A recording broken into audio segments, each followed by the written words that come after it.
नमस्कार, आप देख रहे हैं संभाग पोस्ट न्यूज। करते हैं खबरों की शुरुआत।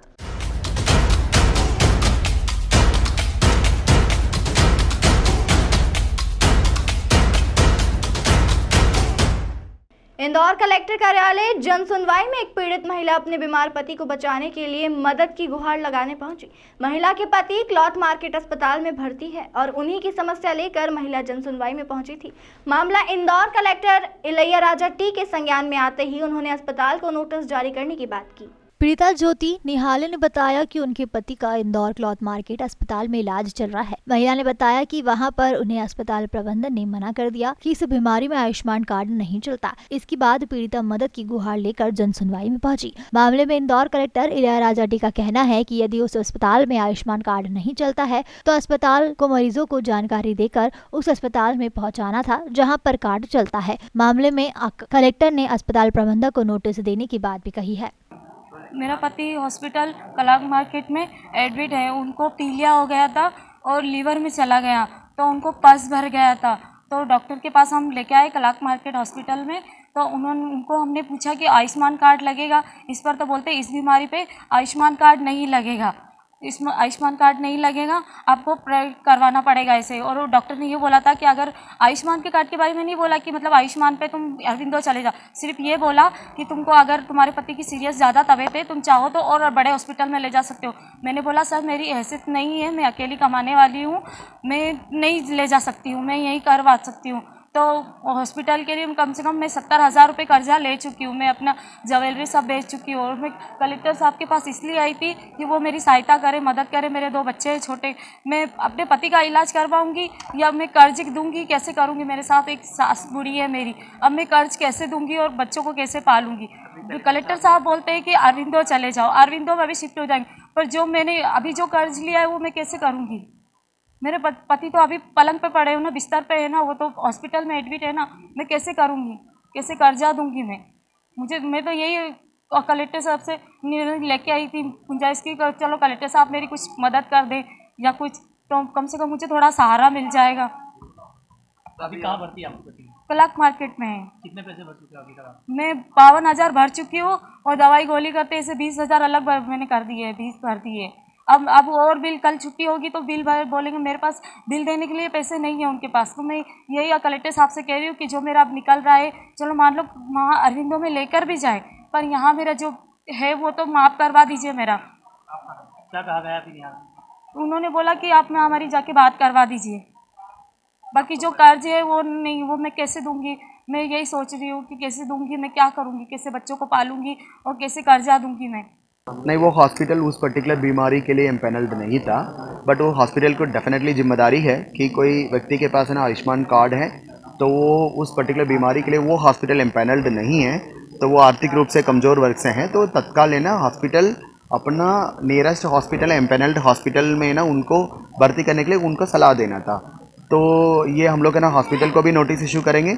उनको आज है ना मैंने हेल्थ डिपार्टमेंट को डायरेक्शन भी दे दिया है कि वहाँ से एम्बुलेंस के माध्यम से एम्पेनल्ड हॉस्पिटल है उस बीमारी का है वहाँ हम लोग शिफ्ट करके उनको पूरा इलाज कंप्लीट भी करवाएंगे और हॉस्पिटल से स्पष्टीकरण एक्सप्लेनेशन लेंगे कि मतलब अपने आयुष्मान कार्ड देखने के बाद उस पर्टिकुलर बीमारी के लिए आप एम्पेनल नहीं है, उसके बाद बिना ना सलाह का भर्ती क्यों किया। वहीं जन सुनवाई में दूसरा मामला फीस शिकायत को लेकर आया है। जन सुनवाई में महू के SC/ST के 10 से अधिक छात्र महू के SNS लॉ कॉलेज की अनियमितताओं की शिकायत लेकर पहुंचे। विद्यार्थी रवि कटारे ने बताया कि हमने पिछली जन सुनवाई में भी शिकायत की थी, लेकिन लॉ कॉलेज प्रबंधक हमारी छात्रवृत्ति को भी हड़पना चाहता है। समस्या का समाधान न होने पर आज फिर से शिकायत को लेकर वह कलेक्टर आए हैं। रवि कटारे ने बताया कि हमारे 3 साल के कोर्स की फीस 20,000 सालाना के हिसाब से 60,000 होती है, किंतु हमें जो सरकार की तरफ से 35,000 छात्रवृत्ति मिल रही है वह भी कॉलेज हमसे हड़पना चाहता है। मामले में इंदौर कलेक्टर इलैयाराजा टी ने कहा कि हमने लॉ कॉलेज के रजिस्ट्रार से चर्चा की है, गलत तरीके से फीस वसूल रहे थे, इसलिए विद्यार्थी की फीस की समस्या का समाधान शीघ्र करे, नहीं तो हम उन्हें नोटिस जारी करेंगे। सर मैं SNS लॉ कॉलेज इंदौर का छात्र हूँ सर, LLB फर्स्ट ईयर का, 21-22 का ईयर का। सर मेरी जब मेरा एडमिशन हुआ था उस समय मेरी सर फीस 20,000 रुपये निर्धारित थी वहाँ की सर कॉलेज की। तो उस समय सर मैंने 5,000 रुपये राशि जमा कर दी थी।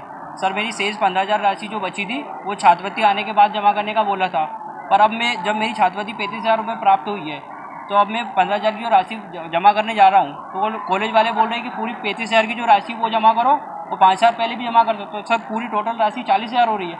अगर इसी प्रकार से अगर होता रहा सर, तो मेरी सर 3 साल की 1,20,000 फीस है, और जो मेरी कॉलेज की फ़ीस है 3 साल की 60,000 ही है सर। तो इसीलिए सर वहाँ पर विगत मंगलवार को मैं यहाँ जनसुनवाई में उपस्थित हुआ था, फिर यहाँ से बात करी थी, पर फिर हम इसके बाद कॉलेज में गए थे। तो कॉलेज में वहाँ के जो रजिस्ट्रार सर है, वो सर उनका नाम है ठीक है, नरेंद्र कुमार नाम है सर उनका। तो वो बोलते हैं कि आपको जहाँ पे भी शिकायत करना कर दो, हमारा कोई कुछ नहीं बिगाड़ सकता। ऐसा कॉलेज का क्या नाम है पूरा? कॉलेज का क्या नाम है सर? SNS law college. कहाँ पर आता है ये? सर ये महू में आता है सर। तो आज तो कलेक्टर साहब से मिले तो उन्होंने क्या कहा? सर उन्होंने उचित कार्रवाई करने का आश्वासन दिया सर। क्या उन्होंने डायरेक्ट कॉलेज रोकने को की बात करी आज? हाँ सर करी है। किनसे बात करी आज? सर रजिस्ट्रार से बात करी है। क्या बात हुई आज?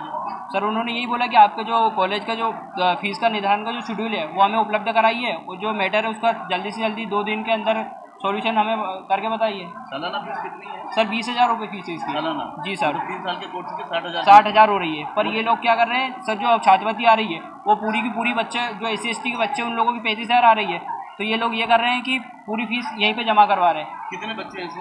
सर ऐसे SC/ST के सर होंगे सर 20-25 छात्र सर पीड़ित है इस प्रकार से। तो बाकी लोगों ने तो जमा कर दी है, पर सर मैंने इसके खिलाफ आवाज़ उठाई और मैं यहाँ जनसुनवाई तक आज उपस्थित लोग आए थे आज जनसुनवाई? सर आज 8 से 10 लोग आए थे सर मेरे साथ। सभी की यही समस्या है? हाँ सर सभी की यही समस्या है। आप क्या चाहते हैं? आप सर मैं यही चाहता हूँ कि जो फीस है मेरी, जो निर्धारित फीस है वही मैं जमा करूँ, अन्यथा जो राशि मेरी जो छात्रवृत्ति की राशि वो सरकार ने मुझे लाभ पहुँचाने के लिए दी है, मैं उसे जमा नहीं करूँगा। तो बता है। हाँ सर छात्रवृत्ति भी हड़प रहा है हमारी। नहीं, डेफिनेटली गलत है। उनके रजिस्ट्रार से मेरा बात हुई है फ़ोन से, एंड उनका वो था कि 29,000 इन्हें कॉलेज फीस है, प्लस 12,000 है, 41,000, बट इनका बस फीस नहीं था। तो कहीं ना कहीं डेफिनेटली कॉलेज की गलती है ना, मूल रूप से समझ में आ रहा है मतलब। बट इमीडिएटली मैंने डायरेक्शन दिया है कि इनका इनका स्कॉलरशिप 35,000 है, तो इनका है ना 29 के छोड़ करके रिमेनिंग अमाउंट है ना उनको नहीं लिया जाए। सो उनका है ना मतलब कॉलेज की है ना इस साल की है ना फीस की पूर्ति करना है, उसका पूरा फॉर्मेलिटीज कंप्लीट करें। आज है ना वो कंप्लीट हो जाएगा, उसके बाद भी है ना कोई ये होगा तो कॉलेज का नोटिस इशू करके जांच कराएंगे।